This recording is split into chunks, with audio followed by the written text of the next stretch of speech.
చేస్తున్నాం friends. First of all మా బావకు పెడుతున్న అన్నం అయితే ఇంటికి పెద్ద మనిషి కాబట్టి పెద్ద ఆయనకి పెట్టాలి ఫస్ట్ అన్నం. నేను ఎప్పుడు మా బావకు పెట్టినాక నేను తింటా. దోసకాయ వేస్తున్నా ఫ్రెండ్స్. మాది అయితే ఈరోజు దోసకాయ టమాటా కర్రీ, ఇంకా మార్నింగ్ చేసిన ములక్కాయ టమాటా ఉంది, ఇంకా చింతకాయ పచ్చడి ఉంది, ఇంకా ఇది కొర్రీ చట్నీ కూడా ఉంది. ఇన్ని కర్రీస్తో మేము ఈరోజు తింటున్నాం అన్నం అయితే. మీకేం కావాలి?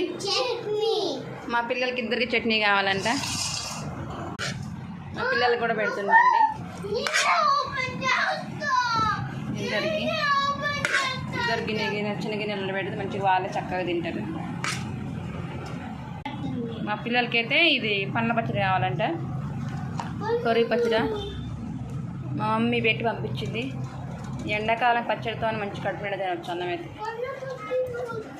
నేనైతే పెట్టుకుంటున్నాను అన్నం అయితే. మా ఆయన పెట్టినా పిల్లలు పెట్టినా లాస్ట్ తింటున్నా. నేను కూడా చట్నీ వేసుకుంటున్నా ఫ్రెండ్స్. చట్నీ ఉంటే ఏదైనా నచ్చదు, చికెన్ మటన్ అయినా దేని కింద రాదు. చట్నీ చాలా సూపర్గా ఉంటుంది. Bye friends. మీతో అన్న తింటున్నాం. మీరేం కర్రీ కామెంట్ చేయండి. సబ్స్క్రైబ్ చేయడం మాత్రం మర్చిపోమాకండి. Bye bye.